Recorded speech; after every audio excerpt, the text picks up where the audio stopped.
കേരളത്തിലെ ഏറ്റവും വലിയ തുരങ്കത്തിൻ്റെ നിർമ്മാണം നടക്കുകയാണ്.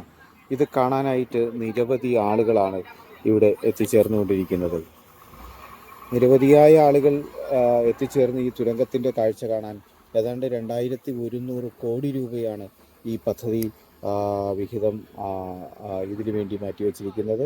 ഈ തുരങ്കം നിർമ്മാണം കഴിയുമ്പോൾ ഏതാണ്ട് 8 കിലോമീറ്റർ ദൂരത്തിൽ 80 കിലോമീറ്റർ ചുറ്റിപ്പോകേണ്ട ഹെയർപിൻ വളവുകൾ ഉൾപ്പെടെയുള്ളത് മാറ്റിമറിച്ചുകൊണ്ട് വളരെ നിഷ്പ്രയാസം 8 കിലോമീറ്റർ ദൂരത്തിൽ യാത്ര ചെയ്താൽ അവിടേക്ക് എത്തിച്ചേരാമെന്നുള്ളൊരു അവസ്ഥയിലേക്കാണ് നമ്മുടെ ഈ തുരങ്ക നിർമ്മാണം പോകുന്നത്. അപ്പോൾ ഈ തുരങ്ക നിർമ്മാണത്തിൻ്റെ വളരെ രസാവഹമായ കാഴ്ചകൾ പുരോഗമിക്കുകയാണ്. ശനിയും ഞായറും ഇല്ല, എല്ലാ ദിവസവും ഈ തുരങ്ക നിർമ്മാണത്തിൻ്റെ പ്രവർത്തനങ്ങൾ ഇവിടെ നടന്നുകൊണ്ടിരിക്കുകയാണ്. വെള്ളം ഈ മണ്ണ് പൂർണ്ണമായിട്ട് ഇടിച്ചു മാറ്റിക്കൊണ്ടുള്ള പ്രവർത്തനങ്ങൾ നടന്നുകൊണ്ടിരിക്കുകയാണ്. ഇത് കാണാനായിട്ട് വിവിധ സ്ഥലങ്ങളിലുള്ള ആളുകളും ഇവിടെ എത്തിച്ചേരുന്ന ഒരു കാര്യം കൂടി ഇവിടെ നടന്നുകൊണ്ടിരിക്കുകയാണ്. ഇതൊരു വളരെ കൗതുകകരമായ ഒന്നാണ്.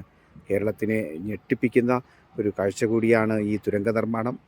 കേരളത്തിൽ പ്രത്യേകിച്ച് ടൂറിസം മേഖലയ്ക്ക് വലിയൊരു ഉണർവ് നൽകുന്ന പദ്ധതി കൂടിയാണ് ഈ തുരങ്ക നിർമ്മാണം.